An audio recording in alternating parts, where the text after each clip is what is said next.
Today we are going into the second session of the frequently asked questions. Question numbers from 4 to 8. Before going into this session, we will first revise what we spoke of in the first session. In the first session, before closing it, this portion was read to you. Romans 8 chapter 24 and 25. For in hope we were saved. Now hope that is seen is not hope. For who hope for what is seen?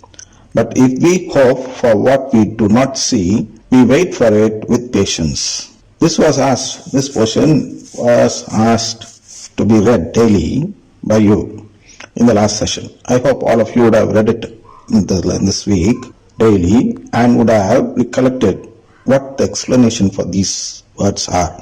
Yet I'll just say something about it and then proceed. What does this thing say is that we are waiting in patience, with patience, to receive that redemption which we hope for. So until then, we are not children of God. That is, we are not adopted as the filial children of God, which we call it as divine filiation. We are not yet given that right of filial relationship.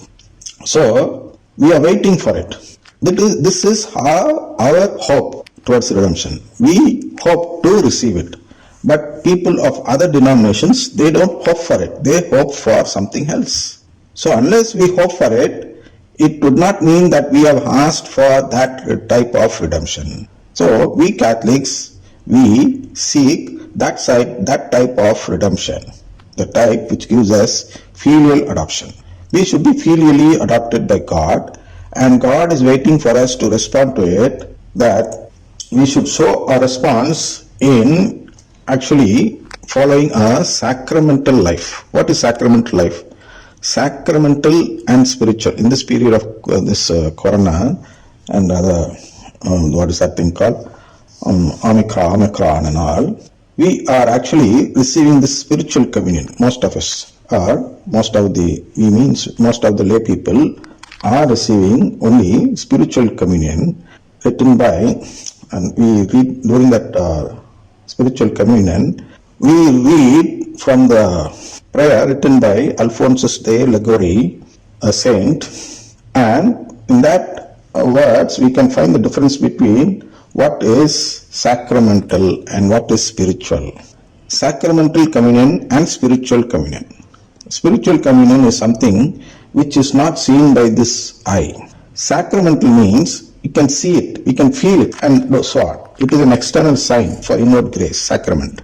So we should lead a life in such a way that we show it outwardly to others that we believe in the Eucharistic Lord, that we believe in the divine filiation which God is about to give us, that we believe in His family, mainly the church, and so on. This thing is revealed when we receive it through the sacrament, something that is through an external sign.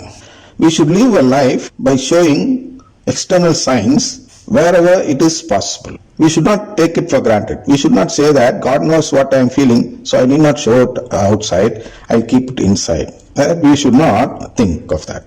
We should not expect to live in such a type of life and then receive the redemption. So we should follow a life where everything is shown in an outward manner to this world. That is a life of sacramental.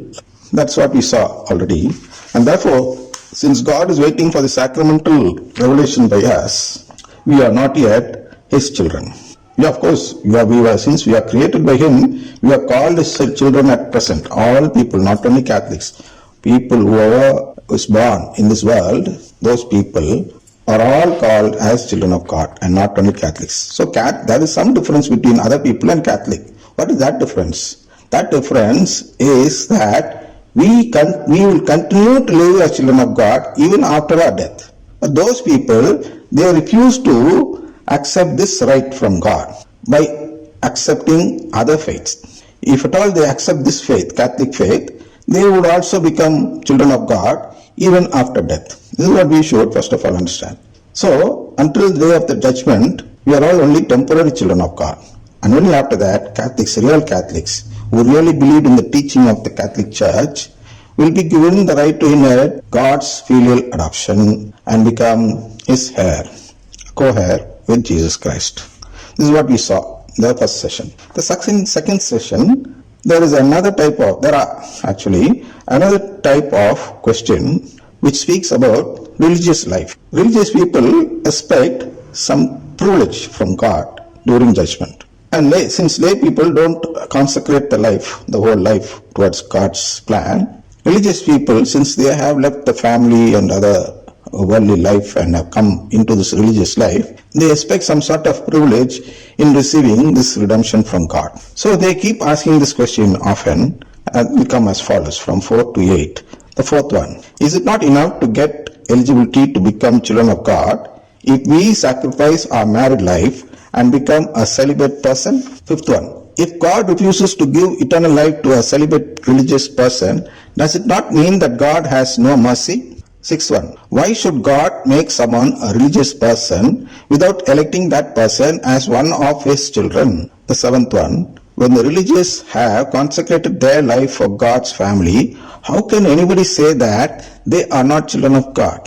The eighth one, what else is needed over and above daily mass and daily rosary for redemption? These are 5 questions which are frequently asked by the religious people. Before we go into the answer, we should first read Luke 17th chapter. Actually, what we need to note is the 10th verse, but I'll read you the passage itself. The apostles said, that is from the 5th verse I'm reading, the apostles said to the Lord, increase our faith. The Lord replied, if you had faith the size of a mustard seed, you could say to this mulberry tree, be uprooted and planted in the sea, and it would obey you. Who among you would say to your slaves, who has just come in from plowing or tending sheep in the field, come here at once and take your place at the table? Would you not rather say to him, prepare supper for me, put on your apron, and serve me while I eat and drink? Later you may eat and drink. Do you thank the slave for doing what was commanded? So you also, when you have done all that you were ordered to do, say, we are worthless slaves, we have done only what we ought to have done. See, this is what is a portion that not only religious people, but all the Catholics should remember.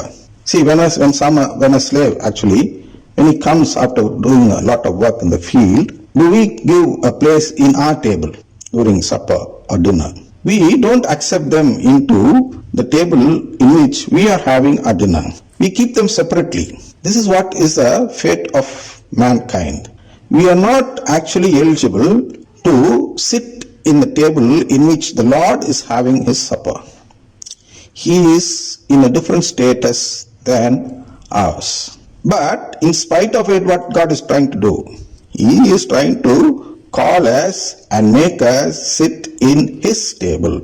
He is doing it. We are not doing it. But God is trying to do that thing by giving us this filial adoption. So we shouldn't claim that right. We shouldn't blame God or find fault with God for not accepting us as his children. We are not worthy of it to claim a place in the table of the Lord. So instead, what are we asked to do? Prepare supper for me, put on your apron and serve me while I eat and drink. Later you may eat and drink. Is what the actual righteousness which we should expect from God. In spite of it, God is calling